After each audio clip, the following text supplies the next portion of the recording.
संशोधन इस बार हुआ तो सारी जो ताकतें थी वो कही कि ये तो शरिया शरीयत सीधे सीधे इस्लाम पर हमला है, मुसलमान पर हमला है। ये जो आगे की राजनीति है वो देश को पीछे ले जाने वाली है, इसका प्रतिकार करना चाहिए। लोकसभा में और राज्यसभा में 14 घंटे की बहस हुई। ये जो राजनेता हैं मुसलमानों को सड़क पर ही रखना चाहते हैं। जितनी टोटल वक्फ की लैंड है उसमें 14% का। अब जब हम उन संपत्तियों को देखते हैं, इतनी मस्जिद, उसके बाद भी मुसलमानों को बाहर नमाज क्यों पढ़ने की जरूरत पड़ती है? ये राजनेता आपके दिमाग में क्या डाल रहे हैं, खासतौर से मुस्लिमों के दिमाग में, कि आपके देखिए धार्मिक अधिकारों पर ये सरकार प्रतिबंध लगाना चाहती है और ये सांप्रदायिकता फैला रही है। नमस्कार, मैं हर्षवर्धन त्रिपाठी। नमस्कार, मैं हूं राजकिशोर। देखिए, आज की जो बात होने वाली है, ये राज की बात हर्ष के साथ। इस पूरी बातचीत में किसी को हर्ष है, किसी को बहुत विषाद है। देश खुश है, देश वैसे भी उत्सव के उत्साह के माहौल में है, वातावरण में। देश में वैसे भी ये जो वक्त है, वो चाहे हिंदू हो या मुसलमान हो, हर कोई अपने अपने जो परंपराएं हैं, रीति रिवाज हैं, मजहब है, उसको लेकर खुश है। लेकिन रीति रिवाज, परंपरा, इससे इतर राजनेताओं की सत्ता की जो चाबी होती है ना, और सत्ता की चाबी पकड़े कुछ जो दलाल होते हैं, उनकी अपनी जो मंशा होती है वो कुछ अलग तरह से चलती है। और मैं क्यों कह रहा हूं, अभी भारत के संविधान के दायरे को भी कई बार तोड़ता नजर आने वाला इस देश में एक वक्फ बोर्ड काम करता है। और वैसे तो 1955 से लेकर अलग अलग कई बार संशोधन हुआ। 1995 वाला तो ड्रैकोनियन लॉ माना जाता है। 2013 में फिर से किया गया। अब संशोधन इस बार हुआ तो सारी जो ताकतें थी वो कही कि ये तो शरिया शरीयत सीधे सीधे इस्लाम पर हमला है, मुसलमान पर हमला है, कूद पड़े मैदान में। लोकसभा में और राज्यसभा में 14 घंटे की बहस हुई। आधी रात को 2-2:30 बजे जाकर दोनों पर वोटिंग हो गई। लोकसभा में भी शानदार, एक तरह से कहें कि इसके पक्ष में वोट पड़े, और राज्यसभा में भी 125 से ज्यादा ही हो गए, 128 हो गए। तो दोनों जगह मतदान भी हो गया, अच्छे से पारित भी हो गया। लेकिन अब राजनीति तो इसके आगे की है। हाँ, दरअसल राजनीति, मुझे लगता है कि जो आगे की राजनीति है वो देश को पीछे ले जाने वाली है, इसका प्रतिकार करना चाहिए। वक्फ को लेकर सबसे पहले जिस तरीके से देश को अंधेरे में रखा जा रहा है, पहले आपने मुसलमानों के बीच में ये भ्रांति फैलाने की कोशिश की कि भाई ये आपके धर्म, आपकी धार्मिक गतिविधियों, आपकी परंपराओं पर एक ऐसा प्रहार है जो भारतीय जनता पार्टी और मोदी की सरकार करना चाहती है। तो इस चर्चा में आगे बढ़ें तो ये जो तमाम बयानवीर हैं और जो कुछ वक्फ माफिया हैं, कुछ भू माफिया हैं, और जिनके साथ में तमाम पार्टियों के राजनेताओं के संबंध हैं, जिनको ऐसा लगता है कि इनके हाथ में चाबी देकर अपने वोट साधे जाते रहें, वो जो परंपरा आप छोड़ दीजिए। लेकिन जो वाकई गरीब मुसलमान है, जो आम मुसलमान है, उसकी सेहत पर कोई फर्क नहीं पड़ रहा है, बल्कि अगर यूं कहूं तो उसकी सेहत अच्छी हो रही है। एक छोटा सा आंकड़ा आप समझ लीजिए कि 12,000 करोड़ रुपए 2006 में सच्चर कमेटी ने बताया था कि जो वक्फ की प्रॉपर्टी का अगर नियमितीकरण किया जाए तो 12,000 करोड़ रुपए सालाना की आमदनी होनी चाहिए। अभी चल रहा है 2025 और 2025 में 200 करोड़ रुपए की भी आमदनी नहीं हो रही है। तो आखिर ये वक्त का पैसा कहां जा रहा है? बाकी जो हर्षवर्धन ने बात की, इस पर भी हम चर्चा करते हैं। सबसे ज्यादा महत्वपूर्ण है राजनीति कैसे हो रही है और राजनीतिक दलों ने कैसे जब अपने बयान किए, तो बयानों की अगर हम हर्षवर्धन बात करें तो सत्ता पक्ष या विपक्ष की बात, वैसे मैं जीत हार से इसको नहीं जोड़ता। कई बार क्या होता है कि नंबर आपके पक्ष में होते हैं, लेकिन तर्क आपके इतने प्रभावशाली होते हैं कि आप उसकी वजह से जनता के दिलो दिमाग में जगह बनाते हैं। तर्क भोथरे थे, खोखले थे विपक्ष के पास। जो भी वक्त के मौजूदा कानून का समर्थन कर रहे थे, संशोधन का विरोध कर रहे थे, उनके पास मानवता के लिए, मुसलमानों के लिए, वक्फ के लिए कैसे खतरनाक है, ये कोई तर्क नहीं था। बातें इस तरीके की हो रही थी। और देखिए, नेता प्रतिपक्ष तो राहुल गांधी तो इस पर चर्चा करने भी नहीं आए। इतना महत्वपूर्ण था, आप सोच लीजिए। ये नहीं, नेता प्रतिपक्ष नहीं आए। और जो वायनाड में 2 सांसद हैं और रायबरेली में 2 सांसद हैं, तो जो प्रियंका गांधी वाड्रा है वो तो सदन में ही नहीं गई। और कमाल की बात ये कि एक्स पर लिखकर और सोनिया गांधी के हवाले से बताकर कि मुसलमानों के लिए बड़ा खतरनाक है, हम इसकी पूरी लड़ाई लड़ेंगे, और ये भी ऐलान कर दिया कि हम अदालत में भी जा रहे हैं। तो किसी भी तरह से मुसलमान शांति से न बैठे, मुसलमान सड़क पर रहे, मुसलमान लड़ता झगड़ता रहे, मुसलमान इस स्थिति में आ जाए कि वो और उसकी मुश्किलें बढ़े, कांग्रेस को किसी तरह सत्ता मिले। और ये लड़ाई इतनी बड़ी हो गई है कि सोचिए लालू जी धूप में पटना में गए थे जब वक्फ के समर्थन में रैली थी कि वक्फ बना रहे, संशोधन ना हो। अब उनकी तबीयत खराब हो गई, लेकिन खराब तबीयत में भी वो एक्सपर्ट लिख रहे हैं कि मैं अगर अकेला भी होता ना तो अकेला भारी था। अरे मल्ल युद्ध थोड़ी लड़ना था, लाठी थोड़ी चलानी थी कि बढ़िया लाठी चलाते हो तो 10-20-50 लोग मार गिरा दो। संसद है, वहां पर जो सांसद चुनकर आए हैं, जनप्रतिनिधि चुनकर आए हैं और जिनको पार्टियां भेजती हैं यानी लोकसभा और राज्यसभा, उनकी संख्या से तय होता है। और जो आपने कहा ना उसको मैं थोड़ा सा और पॉइंट आउट करना जरूरी समझता हूं। भाई कमाल की बात ये 14% जमीनों पर मस्जिद है, जितनी टोटल वक्फ की लैंड है उसमें 14% पर। अब जब हम उन संपत्तियों को देखते हैं, इतनी मस्जिद, उसके बाद भी मुसलमानों को बाहर नमाज क्यों पढ़ने की जरूरत पड़ती है? कारण जानते हैं क्या है? ये जो राजनेता हैं मुसलमानों को सड़क पर ही रखना चाहते हैं। उनको लगता है कि वो जब तक सड़क पे रहेंगे वहां से उनकी सत्ता का रास्ता तैयार होता है, इसीलिए उनको बार बार गुमराह किया जा रहा है। अच्छा एक बात बताइए ना, इन जो वक्फ पे काबिज कौन है? वही कुछ मठाधीश हैं गिने चुने जो बार बार इधर से उधर होते हैं और अपना उल्लू सीधा करते रहते हैं। सत्ता पोषित मुसलमान वक्फ की संपत्तियों पर कब्जा करके अमीर हैं, मालामाल हैं, मौज कर रहे हैं। और जिसको कहा जाता है कि अल्लाह के लिए औकाफ कर दिया, वक्फ कर दिया, तो भैया वक्फ करके फायदा क्या हुआ जब एक भी मुसलमान गरीब, गुरबा, यतीम, अनाथ किसी को उसका लाभ नहीं मिल रहा है? और ये सवाल पूछा जाना चाहिए कि भैया तुम अस्पताल चलाओ ना, कौन रोक रहा है? सही बात है। अनाथालय चलाओ ना, कौन रोक रहा है? विधवाओं के लिए कुछ योजना लाओ ना, कौन रोक रहा है? बच्चों को पढ़ाने के लिए योजना लाओ ना, कौन रोक रहा है? अपने समाज की बेहतरी का कुछ काम करो ना, कौन रोक रहा है? लेकिन इन्हें ये सब कुछ नहीं करना है। क्या अल्लाह अपने लिए दी गई जमीन को सिर्फ ऐसे खाली पड़ी रहे? और कई बार ये लगता है, ये साजिश के तौर पर कहा जाता है लेकिन ये सच भी लगता है कि वक्फ के नाम पर भारत की जमीन को कट्टर इस्लामिक ताकतों के द्वारा कब्जा करने की ये सोची समझी नीति है। और जो किरेन रिजिजू ने बताया कि 123 प्रॉपर्टीज दिल्ली में, लुटियन दिल्ली में, वो तैयारी थी पूरी दे देने की, सब कुछ पारित कर दिया था अगर ये सरकार नहीं आती चला जाता। और वक्फ कौन सा है वक्फ भैया? कि आपने दावा कर दिया संसद पर भी, आपने दावा कर दिया हवाई अड्डे पर भी, आपने दावा कर दिया किसी होटल पर भी, और तो और आपने दावा कर दिया मुकेश अंबानी के घर पर भी। इसका सीधा सा मतलब हुआ कि वक्फ लोगों को डराने, धमकाने, वसूली, ब्लैकमेलिंग करने का धंधा। और मैं फिर कह रहा हूं, जैसे मैं हमेशा कहता हूं कि किसी भी चीज पर स्पष्टता विषय की हो। मेरा ये मानना है कि भारत जैसे देश में वक्फ बोर्ड की कोई जरूरत है ही नहीं। किसी इस्लामिक कंट्री में वक्फ की कोई प्रावधान नहीं, कोई किसी भी ऐसे इस्लामिक कंट्री में वक्फ का प्रावधान नहीं, तो यहां वक्फ बोर्ड क्यों होना चाहिए? और मैं तो ये भी कहता हूं कि जब तक ये आप बनाए रखेंगे, मुसलमान को एक दूसरा अदर पर्सन बनाए रखेंगे, तब तक ये संकट बड़ा होता रहेगा। और मुझे लगता है कि राजनीतिक दलों से ज्यादा ये मुसलमानों की चिंता का विषय होना चाहिए कि उनको अदर पर्सन बनाकर ये पार्टियां रख रही। हाँ नहीं, देखिए इसको आप ऐसे समझिए कि स्टैच्यूटरी बॉडी कहते किसको है? वैधानिक निकाय क्या होता है? वैधानिक निकाय वो होता है जिसमें सरकार कुछ प्रतिनिधि नियुक्त करती है। वो प्रतिनिधि जो है उस बोर्ड या जो भी स्टैच्यूटरी बॉडी होती है, जैसे वक्फ बोर्ड स्टैच्यूटरी बॉडी है, फिर मैं कह रहा हूं ये रिलीजियस बॉडी नहीं है। इस बात को बार बार स्पष्ट किया जाना चाहिए। और ये बात मुझे लगता है कि जब गृह एवं सहकारिता मंत्री सदन में बार बार बता रहे थे, इस बात को बिल्कुल उन्होंने साफ तरीके से कहा। और वो लोग का काम क्या होता है? मुतवल्ली क्या उसका मालिक हो जाता है? नहीं।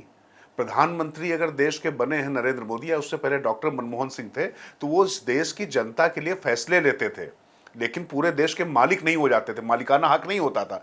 यहां पर मुतवल्ली के पास ऐसा मालिकाना हक हो गया, और तो और जाने दीजिए, जिस जो प्रॉपर्टी उसके पास है वो तो है, पता चला कि जो है वो गोपालगंज है, गोपालपुर है बिहार में, पूरा गांव का गांव जो है वो उस पर दावा ठोक दिया।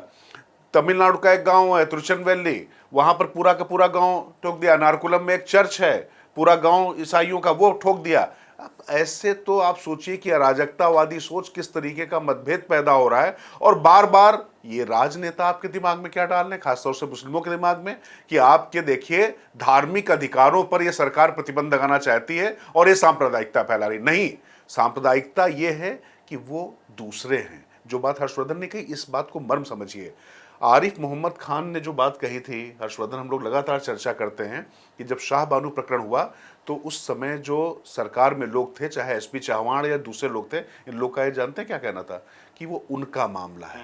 अब ये जो उनका मामला था, उसके बाद वो मामला कहां तक पहुंच गया, उनका कैसे है? इस देश के संविधान के तहत सबका मामला है। और अगर ये सोचा जाए, फिर मैं कह रहा हूं, पूजा, इबादत, आप जो भी प्रेयर कर रहे हैं वो आपकी अपनी परंपरा हो सकती है, पद्धति आपकी अलग हो सकती है, लेकिन एक दूसरे के अधिकारों पर अतिक्रमण हो, एक दूसरे को नीचा दिखाने वाली चीजें हो, तो ये संविधान किसी को इजाजत देता ही नहीं है। राष्ट्र जमीन पर कब्जा कैसे रिलीजियस मामला हो सकता है? बिल्कुल। अभी जो केरल की चर्च एसोसिएशन ने जाकर बात की, जिसको जगत प्रकाश नड्डा ने कहा, जिसका जिक्र बार बार हो रहा है, तो कहीं वही कारण तो नहीं था कि वायनाड की सांसद गायब ही हो गई?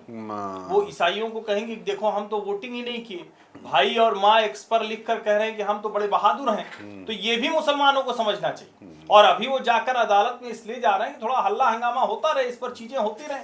और जरा सोचिए आप कि वक्फ के काम करने का तरीका ये कि जो उनकी बॉडीज हैं, अभी जो ये अजमेर की दरगाह के सज्जादा नशीन है वो दीवान साहब, उन्होंने कुछ कहा तो इमरान मसूद ने जानते हैं क्या कहा? इमरान मसूद ने कहा कि बीजेपी की दलाली बंद कर दे। अच्छा, ये कौन कह रहा है? अतीक? अच्छा, इमरान मसूद सहारनपुर। वो नहीं, अच्छा, वो उनका तो अभी आप बताएंगे। ठीक है, जी। लेकिन इमरान मसूद सहारनपुर वाले कह रहे हैं बीजेपी की दलाली बंद कर दे। यानी कोई व्यक्ति अगर किसी रिफॉर्म की, किसी सुधार की, किसी बेहतरी की बात करता है, पारदर्शिता की बात करता है, तो उसको तुरंत ही कहते हैं कि बीजेपी का दलाल हो गया। सवाल यहाँ यह है कि क्या अभी तक जितने मुसलमान थे वो कांग्रेस के दलाल थे क्या, जो कांग्रेस के पक्ष में बात करते थे? और ये जो अदर पर्सन बना के काम हो रहा है, सोचिए जरा, उनको मत छुओ क्योंकि उनके मामलों में हम दखल नहीं देंगे। अच्छा, तो क्यों हिंदू धर्म में दखल देते हो भाई? क्यों दखल देते हो? या तो फिर देश में ऐसा कानून अपने हिसाब से चले। और जब हम कहते हैं कि संविधान से चलते हैं, तो संविधान से चलते हैं तो शरिया कहां से आ गई? हमने राष्ट्रीय जनता दल के नेताओं को सुना, वो करें इनके शरिया के खिलाफ। अरे भाई, शरिया के आधार पर कुछ तय होगा क्या? ये देश शरिया से चलता है क्या? मुझे लगता है कि ये सारे मसले, और लोकसभा और राज्यसभा में जो बहस हुई है ना, कमाल की बहस हुई है। 2 पॉइंट उसमें, और वो लोग आप लोग भी जाकर सुनिए। बहस में गौरव गोगोई उपनेता है, उन्होंने शुरू किया, एक लाइन बोली, गैर मुस्लिम भी वक्फ कर सकता है, यही तो असली सेकुलरिज्म है। यानी हिंदू जमीन दे दे तो भैया सेकुलरिज्म, और हिंदू अगर वक्फ बोर्ड में आ जाए तो कम्युनल। नहीं, और तो और जाने दिया, जो बात इसके जवाब में सुधांशु त्रिवेदी ने कही वो अपने आप में सुनने लायक था कि मतलब हिंदू का दान तो स्वीकार है, लेकिन हिंदू की प्रार्थना स्वीकार नहीं है। किरण रिजिजू अल्पसंख्यक हैं, अगर वो वहां पर मक्का गए हैं तो उनको वहां पर इबादत भी उनकी स्वीकार नहीं होगी। तो कुल मिलाकर देखिए, ये जो धार्मिक, मैं फिर कह रहा हूं, जो धार्मिक आपके जो मत है, जो मजहबी आपकी जो परंपराएं हैं, उसमें कहीं किसी को दखल देने का अधिकार नहीं है, ये मैं मानता हूं। आप अपने तरीके से करिए, जब तक आप दूसरे का। ये गृह मंत्री ने स्पष्ट किया, बहुत स्पष्ट किया है कि आपकी किसी मस्जिद की नमाज की जो भी, उसमें कहीं कोई दखल नहीं होने वाला। ये बहुत बार बार साफ, और ये वही वाला फ्रॉड है जो सीए के समय कहा गया कि आपकी नागरिकता छीन ली जाएगी, आपको गैस चैम्बर में बंद कर दिया जाएगा, आपको ऐसे डिटेंशन सेंटर बना दिए जाएंगे। कितना फर्जीवाड़ा फैलाया गया था, और मुस्लिमों को सड़क पर खड़ा कर दिया गया। वही तैयारी इस बार भी है, लेकिन चूंकि इस बार सरकार इतने ज्यादा लोगों से आउटरीच कर चुकी है, इतने संगठन आ चुके हैं, इतने लोगों से बातचीत कर चुके, कई अल्पसंख्यक बोर्ड खुद कह रहे हैं, कई वक्फ बोर्ड खुद कह रहे हैं कि भैया ट्रांसपेरेंसी जरूरी है, बहुत घपला घोटाला है। और लालू प्रसाद यादव ने तो खुद 2013 में कहा था। और तो और जो लोग आज इस सरकार के खिलाफ खड़े हैं, वो भी लगातार ये कहते रहे कि वक्फ पर तो फलाना का कब्जा है, ढमाका कब्जा है। तो भाई, कब्जा कैसे हटेगा? कब्जा तो तब हटेगा जब इसमें संशोधन होगा। और जो वक्फ बाय यूजर हटा है ना, वो सबसे जरूरी है जानना। ठीक है। यानी कुछ मुसलमान किसी एक खाली जगह पर कुछ समय के लिए नमाज पढ़ना शुरू कर, कुछ मुसलमान किसी एक खाली जगह पर कुछ समय के लिए अपना कोई मुस्लिम आयोजन करना शुरू कर दे, कुछ मुसलमान किसी एक खाली जगह पर यूं ही जाकर रोज बैठने लगे, नमाज 1 टाइम की पढ़े, 2 टाइम की पढ़े, 5 टाइम की पढ़े। कुछ समय बाद वो वक्फ बाई यूजर हो गया। यानी चूंकि अल्लाह की इबादत का काम हो रहा है, अल्लाह से जुड़ा काम हो रहा है, इसलिए उस जमीन को आप उसी वक्फ में मान लेंगे। अब वक्फ बाई यूजर हटा तो क्या हुआ?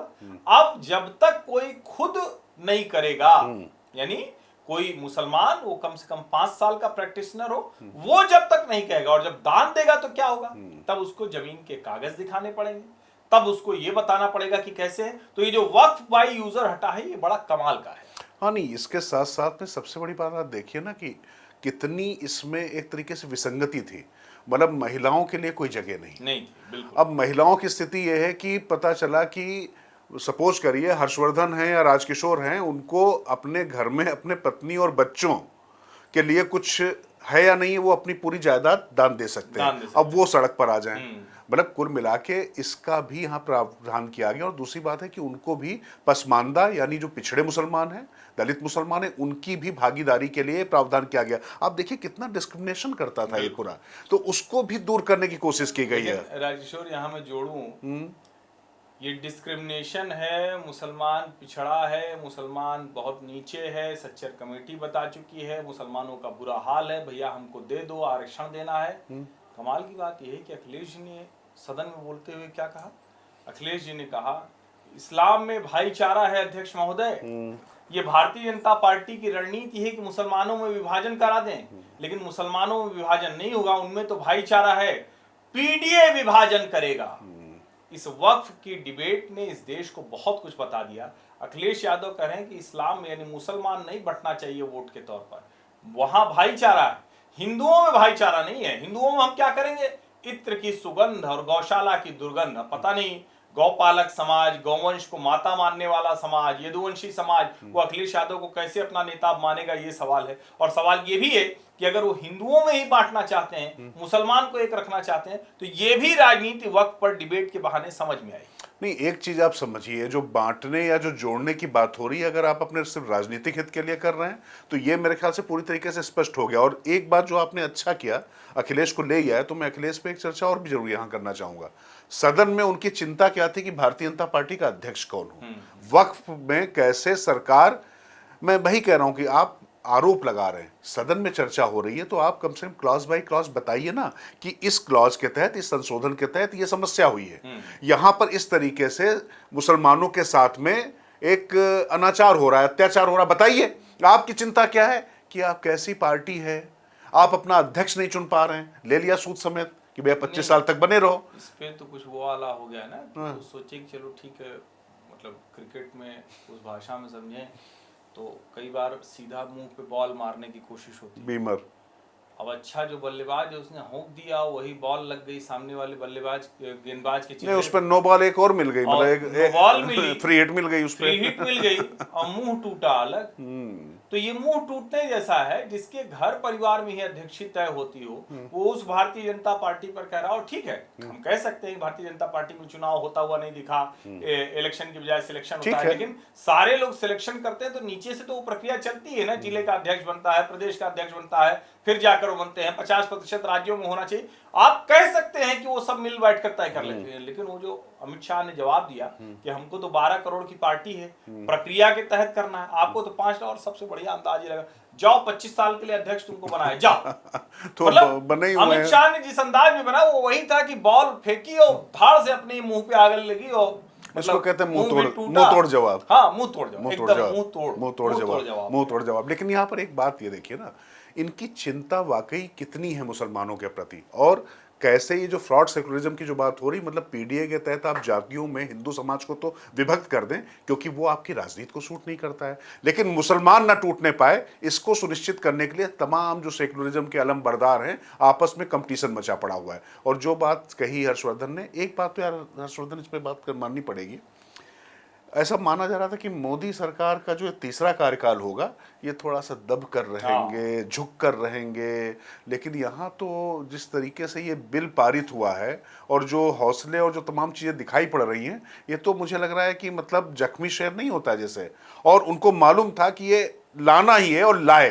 देखिए, इस पर मैं एक बात कहूँगा, मैं मतलब ये 240 के नंबर से मोदी को मत आके, मोदी की अपनी एक शैली है, अमित शाह की अपनी एक शैली है, लेकिन उस सब से इतर इस देश का मानस जो बदला है ना, उसने चंद्रबाबू नायडू, नीतीश कुमार, चिराग पासवान, फलाना ढमाका सबको यहां लाकर खड़ा किया। वरना यही लोग अभी ऐसी ऐसी बातें कर रहे होते कि हमको लगता कि ये तो मतलब जिसको कहते हैं ना कि कांग्रेस और राष्ट्रीय जनता दल और अखिलेश यादव को भी मात करते। ठीक बात है। चूंकि देश का मानस ऐसा है, चंद्रबाबू नायडू को भी पता है कि वाईएसआरसीपी को हराकर जिस तरह से उनकी सत्ता आई है, भले ही वो जीते हैं, उन्हीं की सरकार है, लेकिन भारतीय जनता पार्टी के साथ होने का बड़ा मतलब है। नहीं, पवन कल्याण इसलिए वो पवन सियासत कर रहे कल्याण हैं। वही सियासत कर रहे हैं। नीतीश कुमार को बहुत अच्छे से पता है कि ये जो राजनीति है, अब वो राजनीति देश की उस तरफ चल रही है। ये जो महाकुंभ में भीड़ दिखी थी, ये भीड़ भल नहीं थी, ये देश के जनमानस की भावनाओं का ज्वार था जो संख्या के तौर पर नजर आ रहा है। तो मुझे लगता है कि जब 240 नंबर की बात करते हैं, 303 नंबर की बात करते हैं,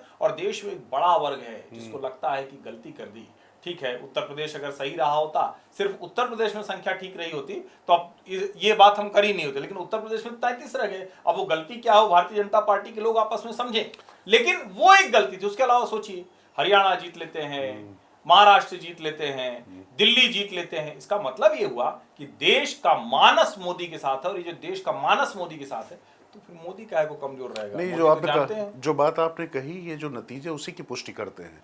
उसी उत्तर प्रदेश ने उपचुनाव में बीजेपी को किस तरीके से समर्थन दिया, और उसी महाराष्ट्र में किस तरीके से भारतीय जनता पार्टी पूरे प्रचंड बहुमत के साथ आई, उसी हरियाणा में वो जीत कर आती है। सिर्फ आप झारखंड का अपवाद छोड़ दीजिए, सब जगह उन्होंने बहुत शानदार प्रदर्शन किया।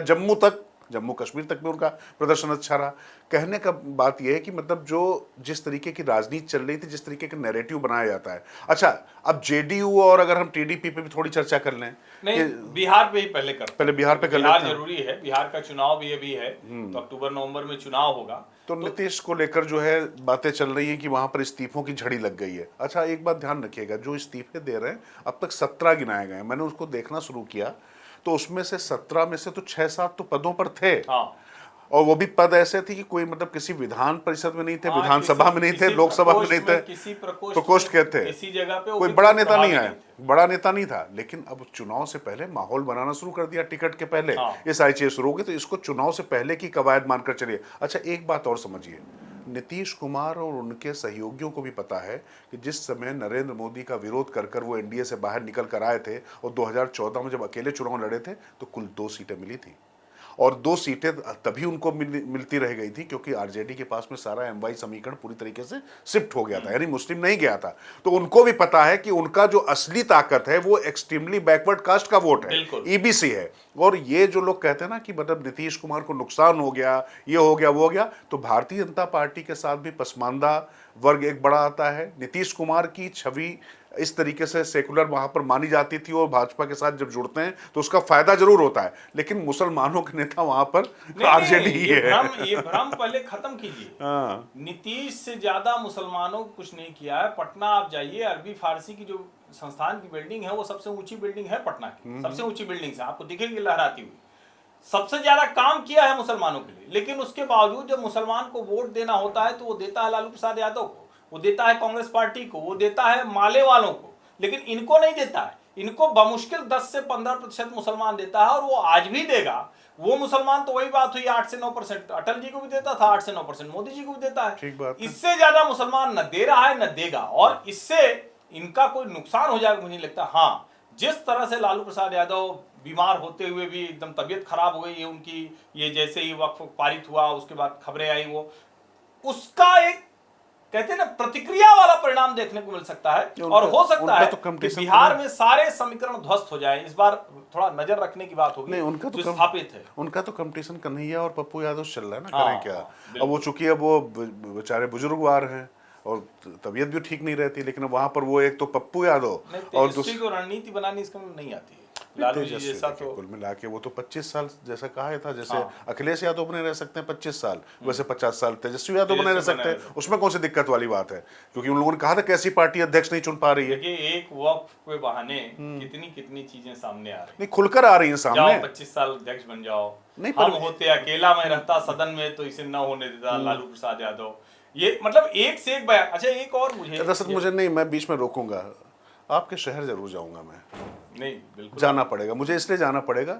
चलिए, कुछ लोग बड़ी चर्चा कर रहे हैं कि इमरान प्रतापगढ़ी का बड़ा शानदार सस्ता शायर, अतीक जिसके बाप थे, अतीक अहमद जैसा दुर्दांत व्यभिचारी जिसके साथ जिसका जो हश्र हुआ, उसको उस हश्र को प्राप्त हुआ, मुझे उस पर नहीं जाना, लेकिन उनको अपना बाप बताने वाला, उसके जैसा कोई नहीं होगा इस तरीके की शायरी करने वाला, वो अगर वक्त के समर्थन में आता है और ऐसे तराने गाता है तो आप ठीक है, कुछ लोग को हो सकता है अच्छा लग जाए। अच्छा तो बैरिस्टर भी बहुत बोलते हैं, सस्ता शायर और बैरिस्टर एक साथ ही खड़े होते हैं, लेकिन इसके पीछे आप वो देखिए ना, मर्म क्या, ये लोग हैं कौन, किसको बाप बना लेते हैं, तो देखिए ना। और वक्त की प्रॉपर्टी पे कब्जा सबसे ज्यादा हैदराबाद में किसने करके रखा हुआ है? अतीक अहमद मुख्तार अंसारी, अतीक ने भी वक्फ की प्रॉपर्टीज पे कब्जा कर रखा था, वो खबरें वहां से निकल के आ रही हैं। और जो इमरान प्रतापगढ़ी काला कपड़ा पहन के और रिजेक्ट वक्फ लेकर आए थे, तो सब कह रहे हैं कि यही तो हम भी कह रहे हैं, वक्फ होना ही नहीं चाहिए, कम पढ़ाई लिखाई,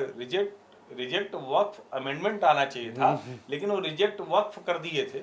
और काला कपड़ा पहन के हर चीज में आ जाना, ये भी बड़ा खतरनाक है भैया। ये मतलब आईएएस अंदर का काला नहीं है, आईएएस वाला मसला, अंदर का काला है। अब तो ये खतरनाक है ना देश के लिए। और वो कई तो बार इस खतरनाक तरह है। की जब चर्चा होती है तो उसमें लगता है कि क्या सचमुच कांग्रेस पार्टी के ये दिन आ गए, इसी तरह के लोग उनको डिफेंड करेंगे और उसके बाद लोग कहेंगे नहीं नहीं भाषण बड़ा अच्छा कर दिया। कमाल की बात ये भी रही, विपक्ष की तरफ से तर्क तथ्य बहुत कम दिए गए। नहीं, इसमें देखिए अगर बहस की इमोशनल भड़काने की कोशिश, सिर्फ मुसलमानों को ये कहना कि कूद जाओ, लड़ जाओ, एकदम जिसको हमारे यहाँ कहते हैं कि जाओ फर पर, तो वही वाला हाल है उनको। अब राम गोपाल जी कह रहे हैं कि अब बताइए, संभल में वो पिस्तौल लेकर घूम रहा था। अरे भाई, संभल में इतनी शांति से नमाज होली सब हो गई, आप फिर भी ये कह रहे हैं। वो कह रहे हैं कि अब मुसलमान मुसलमान नहीं रहेगा, हिंदू हिंदू नहीं रहेगा। मतलब विचित्र विचित्र किस्म की बातें कर रहे हैं। उनकी बातें सुनिए तो लगता है कि जैसे बदहवास जैसे, बिल्कुल बदहवास। क्योंकि है क्या कि उनको लग रहा था कि इसके बहाने वो तमाम मुद्दे बनाएंगे।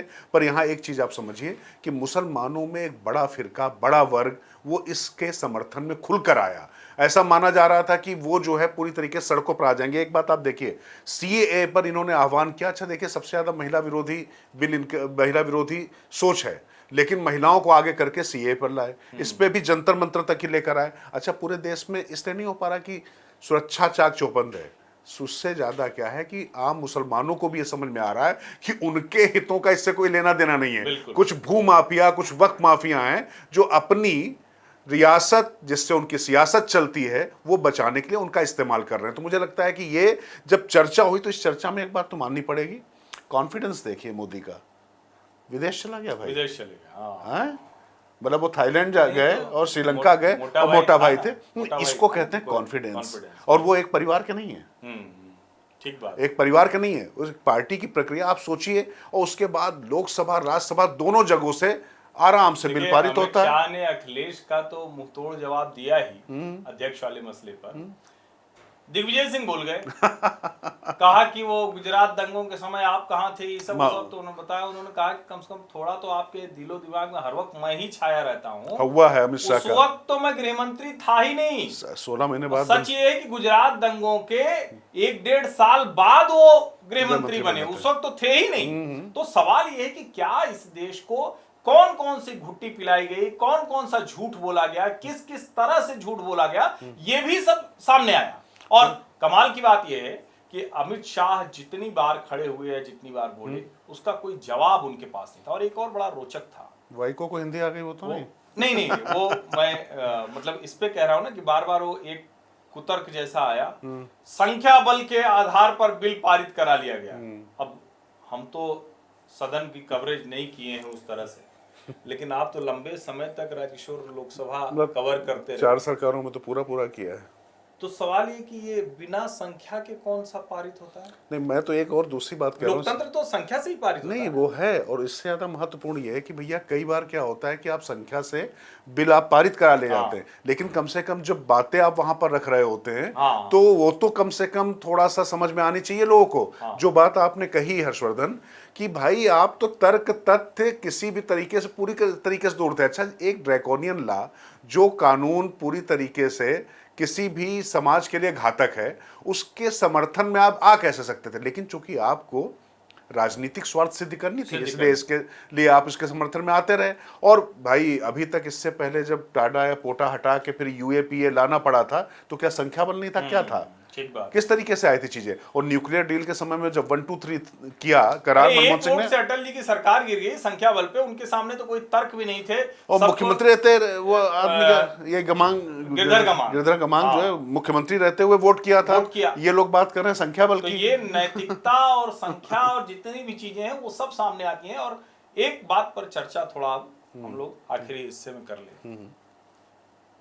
इस वक्त की राजनीति तो अमित शाह चला रहे हैं। नो, अमित शाह, हम लोगों ने पिछली बार भी चर्चा की थी देश की राजनीति के लिए क्यों आवश्यक है। अच्छा, सिर्फ राजनीति नहीं, देश नीति मैं कहूंगा, बिल्कुल। राष्ट्र नीति की अगर बात करें, देश को जिन सुधारों की आवश्यकता थी, जिन कानूनों में परिवर्तन आवश्यक था, वो सिर्फ अमित शाह ही कर सकते थे मौजूदा परिस्थिति में, इसमें कोई दो राय नहीं। और देखिए राजनीति भी पूरी इर्द गिर्द उन्हीं के इर्द गिर्द घूम रही है। नहीं, और देखिए 370 पर जैसे प्रधानमंत्री नरेंद्र मोदी ने पूरी कमान अमित शाह को सौंप दी थी, इस बार भी पूरी कमान अमित शाह को सौंपी गई थी। और मैनेजमेंट जरा देखिए, एक तो कितनी तैयारी के साथ अमित शाह आते हैं, वो काम दूसरे लोग क्यों नहीं कर पाते हैं, ये भी बड़ा सवाल है।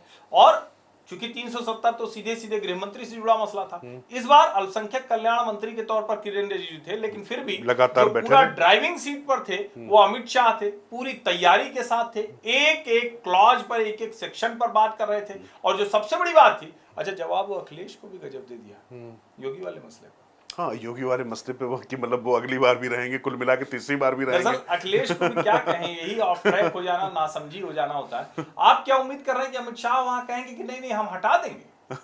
मतलब ये उम्मीद आपने और पुख्ता कर दिया। नहीं, ये क्या चाह रहे थे अखिलेश यादव, जैसे उन्होंने अपने पिताजी का हाथ रोक दिया था, माइक छीन लिया था, ये कोई पारिवारिक ड्रामा चल रहा था? ये संघ परिवार है, यादव परिवार नहीं है।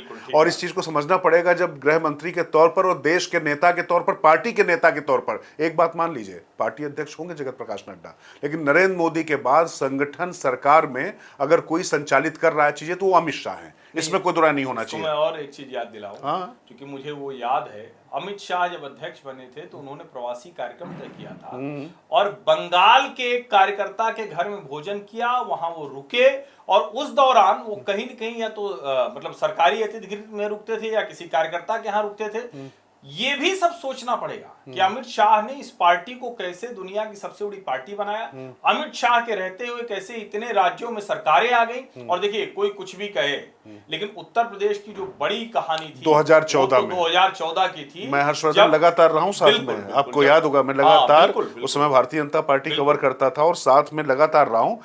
कार्यकर्ताओं के घर घर रुक कर जिस तरीके से टिकटों के फैसले लिए गए थे, जिस तरीके से आरएलडी के साथ में संबंध तोड़ना, पश्चिमी उत्तर प्रदेश में पूरी तरीके से सुपड़ा साफ करना, खैर सुपड़ा तो पूरे प्रदेश में ही साफ किया था, वो अपने आप में चमत्कारिक विजय थी और उस चमत्कार को लगातार उन्होंने कायम रखा। और उसके बाद कितने चमत्कार हुए, हरियाणा में तीसरी बार सरकार बन गई। आपको सुन के लगे कि ऐसा भी हो सकता है क्या? उत्तर प्रदेश में दूसरी बार सरकार बन गई है और बिना किसी संदेह के योगी आदित्यनाथ की अपनी एक ब्रांड वैल्यू है और योगी आदित्यनाथ ने जो कहा वो भी सुनना चाहिए। उनसे भी सवाल पूछा गया तो उन्होंने साफ कहा कि अगर केंद्रीय नेतृत्व से मेरे संबंध इतने खराब होते तो मैं इस कुर्सी पर होता।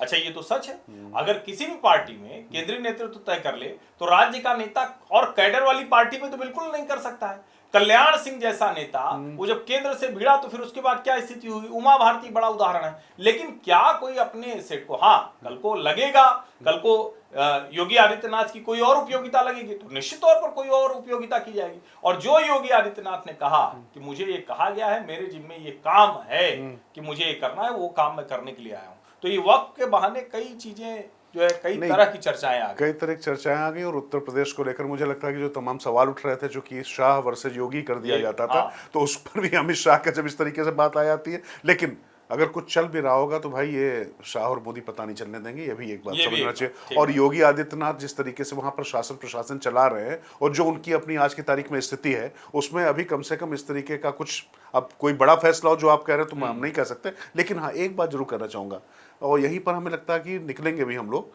क्योंकि अमित शाह ने जो एक बात कही ना, जब कहा गया कि हम इस कानून को नहीं मानेंगे, तो अमित शाह ने कहा था कानून तो संसद का है, भारत सरकार का कानून है, मानना पड़ेगा, बंधनकारी है, बंधनकारी है। और देखिए संसद का कानून नहीं मानेंगे तो क्या मानेंगे आप, ये आप समझ लीजिए। तो इसमें कोई गलतफहमी नहीं होनी चाहिए। हम लोग चूंकि अब इसकी बात कर रहे हैं तो एक और बात करें जिससे भारतीय जनता पार्टी कैसे काम करती है वो समझ में आ जाए। तमिलनाडु के प्रदेश अध्यक्ष के अन्नामलाई अब प्रदेश अध्यक्ष नहीं रहेंगे। उन्होंने कहा मैं इस दौड़ में नहीं हूं। के अन्नामलाई वो व्यक्ति हैं जिन्होंने तमिलनाडु में बिना किसी संदेह के, जो उनकी एन मन एन मक्कल यात्रा थी, मेरी भूमि मेरे लोग, वो कमाल की यात्रा थी। उसने करंट पैदा किया, उसने भारतीय जनता पार्टी को पूरे तमिलनाडु की पार्टी बना दिया। अन्नामलाई ने एआईडीएमके के साथ गठजोड़ तोड़ दिया। अब एआईडीएमके के साथ गठजोड़ होना है, सब कुछ होना है, तो अन्नामलाई ने खुद कहा पार्टी तय करेगी रणनीति। मैं ये इसलिए बता रहा हूं कि भारतीय जनता पार्टी में कोई व्यक्ति महत्वपूर्ण नहीं होता है, लग भले जाए किसी समय के लिए कोई व्यक्ति महत्वपूर्ण है। अन्नामलाई को उन्होंने हटाया, नया नेता लाएंगे, हो सकता है अन्नामलाई को केंद्र में केंद्रीय टीम में ले आए या केंद्र सरकार में ले आए, कुछ भी हो सकता है, लेकिन उनकी रणनीति अभी जो है वो तमिलनाडु की जीतने की है। और फिर मैं कह रहा हूं, अमित शाह जैसा संगठनकर्ता, अमित शाह जैसा रणनीति बनाने वाला, नरेंद्र मोदी जैसा नेता नहीं है, तो अमित शाह जैसा एग्जीक्यूटर भी नहीं है, ये भी बात हमें ध्यान रखनी है। बिल्कुल। के अन्नामलाई किसने तैयार किया? अमित शाह ने। के अन्नामलाई के नाम पर, उनकी इच्छा पर इतना बड़ा रिस्क किसने लिया? अमित शाह ने। मनवाया पार्टी नेतृत्व को, पूरी पार्टी को, क्योंकि आप याद करिए कि तमिलनाडु का जो पुराना प्रदेश नेतृत्व था वो एआईडीएमके के साथ में गठबंधन चाहता था। अच्छा, सीटें बढ़ी हुई होती है भी, मैं आपको बता दूं, जो अगर आप देखेंगे, लेकिन डबल डिजिट में के अन्नामलाई की यात्रा ने भारतीय जनता पार्टी को पहुंचाया। अच्छा, ये समझिए कि जो एआईडीएमके के प्रमुख इस समय हैं वो भी कोडर समुदाय से आते हैं, ये भी मजबूत कोडर ओबीसी से आते हैं, तो ये टकराव ना हो इसलिए के अन्नामलाई को अब केंद्र में लाकर एआईडीएमके के साथ में अगर बीजेपी वहां पर जा रही है, और जिस तरीके से डीएमके के नेता स्टालिन और उनके पार्टी के लोग आए बाएं साएं, कभी हिंदी कभी सनातन जब बातें कर रहे हैं, तो उनको भी ये होता दिखाई पड़ रहा है, और उनकी ये बेचैनी आने वाले दिनों में और बढ़ने वाली। और बात जो हर्षवर्धन कह रहे हैं कि सरकार और संगठन कैसे भारतीय जनता पार्टी और खासतौर से अमित शाह के हाथ में कमान देकर प्रधानमंत्री नरेंद्र मोदी क्यों आश्वस्त होते हैं, इन सब घटनाक्रम से समझना चाहिए, क्योंकि वो एग्जीक्यूट कर कर उसको अमली जामा पहनाते हैं। बिल्कुल ठीक बात है। तो मुझे लगता है कि एकदम दुरुस्त बात है। और इसमें बस एक चर्चा जोड़ देते हैं हम लोग, तो उसकी बड़ी जरूरत है। छोटा सा राज्य है उत्तराखंड, लेकिन लगातार सुर्खियों में है, लगातार चर्चा में है। अभी ढेर सारे नाम पुष्कर सिंह धामी ने बदल दिए। अब उस पर दो तरह के विचार हैं। एक तो विचार ये है कि भाई ठीक है, जो इस तरह के कोई आक्रांता है उसके नाम पर तो नहीं होना चाहिए, लेकिन दूसरा एक चीज और लोग कह रहे हैं कि स्थानीय नामों को प्रधानता दी जानी चाहिए। अब उत्तराखंड का मॉडल यूसीसी वाला, उत्तराखंड का मॉडल नाम बदलने वाला, उत्तराखंड का मॉडल मजार जो बनी थी जिसमें कोई थे ही नहीं, स्केलेटन भी नहीं था, वो हटाने वाला, ये देश के दूसरे राज्यों में भी जाता है। और मुझे लगता है कि भारत की राजनीति किस तरफ जा रही है, भारत का मानस किस तरह से बदला हुआ है, वो इन सरकारों के निर्णयों से भी देखा जा सकता है। हाँ, देखिए, इसमें कोई बहुत बड़ी बात भी नहीं है। मद्रास को आपने चेन्नई किया ना, बम्बई को मुंबई किया ना आपने, तिरुवनंतपुरम जो है त्रिवेंद्रम होता था, किया ना आपने। तो जो आपने किया वो ठीक है। और आज की तारीख में अगर लोग अपने पुराने अतीत से जुड़ना चाहते हैं और ये पहचान से जुड़ा हुआ व्यक्ति है, कोई चीज़ निरूपित की गई है, कोई चीज़ थोपी गई है, तो उसको अगर हटाते हैं तो उसमें क्या नहीं बात है, अगर उसमें कोई दिक्कत वाली बात नहीं है। लेकिन हाँ, मुझे लगता है कि अभी थोड़ा सा पुष्कर सिंह धामी ने नाम तो बदलें, थोड़ा काम और थोड़ा ठीक करना पड़ेगा। उत्तराखंड में उसकी ज़्यादा आवश्यकता है। ठीक बात है। नहीं, वो तो सबसे जरूरी है, उसके बिना तो कुछ हो नहीं। क्योंकि योगी आदित्यनाथ बनने की जो कोशिश है ना तमाम मुख्यमंत्रियों में, तो लेकिन योगी आदित्यनाथ बनता नहीं है। जैसे मैं मानता हूं कि मोदी और अमित शाह अगर बने हैं अपनी तरीके से, तो योगी आदित्यनाथ की अपनी एक लेगेसी है, और योगी आदित्यनाथ भी कोई छोटी चीज नहीं है। योगी आदित्यनाथ ने साबित करके दिखाया है। आप इतने बड़े बड़े आयोजन और वो कमाल के हुए, जिस तरह से योगी आदित्यनाथ ने उत्तर प्रदेश का कायाकल्प किया है, जिस तरह से योगी आदित्यनाथ ने कानून व्यवस्था को ठीक किया है, जिस तरह से योगी आदित्यनाथ के राज में जो डेवलपमेंट का भी एजेंडा है वो तेजी से बढ़ रहा है। और योगी आदित्यनाथ बार बार कहते हैं कि जो नरेंद्र मोदी सरकार की नीति है उनके निर्देशन में उत्तर प्रदेश आगे बढ़ रहा है। तो जो इंप्लीमेंटेशन है केंद्र सरकार की नीतियों का, वो भी उत्तर प्रदेश में सबसे शानदार है। बिल्कुल, मैं इसीलिए कहता हूं कि किसी को किसी की नकल नहीं करनी चाहिए। देवेंद्र फडणवीस अपनी एक अलग लेगेसी लेकर चल रहे हैं, लेकिन मैं देख रहा हूं कि मोहन यादव हो गए, पुष्कर सिंह धामी हो गए, भजन लाल हो गए, ये जो तमाम नेता भारतीय जनता पार्टी के हैं, वो कुछ बनना चाहते हैं तो कोई बन नहीं सकते। आपके क्षेत्र की, आपके प्रदेश की जरूरतें अलग हैं, उन जरूरतें के अनुरूप आप वहां की जनता से जुड़ें, अपने मतलब जो चीजें हैं, लेकिन योगी आदित्यनाथ बनने की कोशिश नहीं करनी चाहिए, जैसे मोदी बनने की कोशिश नहीं करनी चाहिए। पुष्कर सिंह धामी को भी ऐसा नहीं है, अगर यूसीसी मॉडल था तो वो लागू कर दिया, और ये सामान्य बात नहीं थी। और मालूम किसने लागू किया उसको? ठीक बात है, वो अमित शाह का पूरा, अमित शाह का प्रोजेक्ट है। लेकिन अगर अमित शाह भरोसा कर रहे हैं कि उसी राज्य में लागू होगा, और मजारों को हटाने का जो अभियान था वो बहुत बड़ा था, उसकी बड़ी आलोचना हुई थी, लेकिन वो बड़े सलीके से किया गया। तो मुझे लगता है कई ऐसी चीजें हैं, और ठीक है, इसी तरह से राजनीति चलती है, इसी तरह से नेता तैयार होते आपस में सीख के तैयार होंगे। लेकिन कुल मिलाकर वक्फ का जो ये पारित होना संशोधन अधिनियम का दोनों ही सदनों में, इसकी जो बहस है वो भी आप लोगों को अवसर मिले तो थोड़ा थोड़ा इसे देखिए। आपको इससे समझ में आया आपको कौन कितना भारी है, कौन बिल्कुल, कितना बिल्कुल। हल्का है और किस तरीके से जनता को मूर्ख बनाया जाता रहा है। और तो आप फिर लोग कह रहे देखिए, हैं वक्फ की जमीन कब्जा, वक्फ के बहाने भारत की जमीन इस्लामिक कट्टरपंथी या उससे जुड़े लोगों द्वारा कब्जा करने का ये धंधा बंद हो गया। न वक्फ बाय यूजर रहा, न अब आप किसी को भी कह दें कि ये हो गया, क्लेम कर दिया, वो नहीं होगा। आप जो कलेक्टर है वो सर्वे करेगा, पहले वक्फ ट्रिब्यूनल ही, वक्फ के लोग ही सर्वे करते थे। तो इस सरकार ने बहुत कुछ किया। और एक और स्पष्टता जरूरी है, जो बार बार कहा जा रहा है कि अरे रेट्रोस्पेक्टिव हुआ तब क्या फायदा। रेट्रोस्पेक्टिव बिल्कुल है, लेकिन उन्हीं के लिए जिनकी रजिस्ट्री है सिर्फ 39% जमीनों की रजिस्ट्री है, यानी 61% किसी विवाद में है, किसी किसी लिटिगेशन में फंसे हुए, लिटिगेशन में किसी फंसे हुए। एनजीओ, किसी एएसआई। और चूंकि एएसआई संस्था आदिवासी की जमीन, उस सब पर वक्फ का कब्जा नहीं होगा। तो बहुत बड़े बदलाव हुए हैं। हम उम्मीद करते हैं कि इसको ठीक से लागू किया जाएगा और इस देश के मुसलमानों को अदर पर्सन की तरह नहीं देखा जाएगा, उनको भी जैसे देश के दूसरे नागरिक हैं उनकी तरह देखा जाएगा। और एक जो संविधान में लिखा हुआ we the people of India, हम भारत के लोग, उस तरह से ही कानून बनेंगे। हिंदू, मुसलमान, सिख या और कुछ इसके आधार पर नहीं बनेंगे। बस अब यहीं पर मुझे लगता है कि इस नोट पर हम लोग आपसे विदा लेते हैं। बहुत अगले बहुत एपिसोड धन्यवाद। में नमस्कार।